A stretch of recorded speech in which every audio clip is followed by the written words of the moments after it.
So when is the best time to plant St. Augustine grass? I mean, overall, the simple answer is springtime. The second best time would be fall.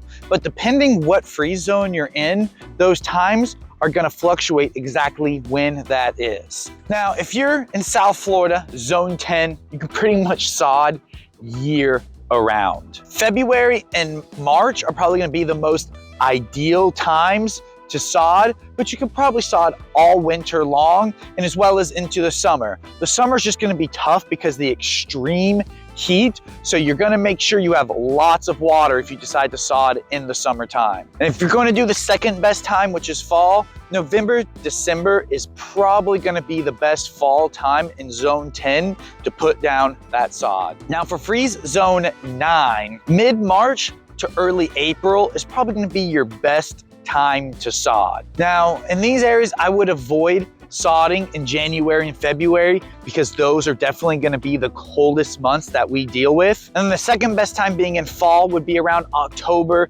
November for zone 9 to sod St. Augustine. And of course, you can do it in the summertime, but because of the extreme heats, you're going to need to make sure that you have plenty of water on that sod. Now for zone 8, I would avoid sodding in December, January, and February because some people in zone 8 can get freezes and some can even get deep freezes. And that's really going to put a harsh burn on fresh St. Augustine sod. And for the fall time, September, October are gonna be good times to sod in the fall where the heat's cooled down, but it's not too cold yet. And again, you can sod in the summertime, but just make sure you have plenty of water to put down on that new sod. Now, some care tips for after you sod the lawn, which is gonna be, once you have put down the sod, you're gonna water every single day for the first 2 weeks of putting down fresh sod. And then after that,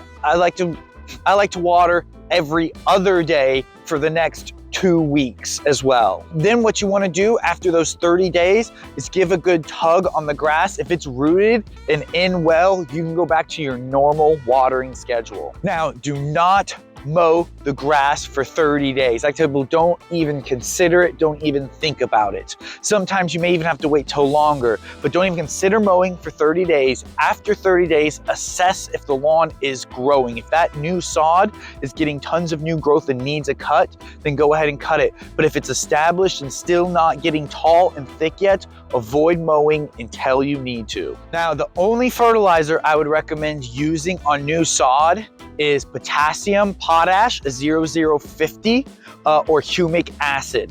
Those are not going to burn the lawn, and the potassium is going to help the grass develop its root system first, to build a good, deep root system and a good base to your new sod. Absolutely do not apply any nitrogen or herbicide to new sod. No pre-emergent, no post-emergent, and no nitrogen to new sod for at least 30 days. 30 to 45 days is gonna be that window. Now, especially getting sod in the summertime, sometimes you do want to apply a pest prevention. That will not burn or harm the new sod. Sometimes sod comes, especially I see sod webworms in the summertime come in new sod. So applying a pest prevention to your new sod will help make sure it doesn't get damaged during that transition while it's rooting and things like that. So pest prevention is absolutely okay and recommended to new sod. Now you're armed with the proper information to sod and fix all those damaged, stressed, and bare areas in your lawn. Now you know how,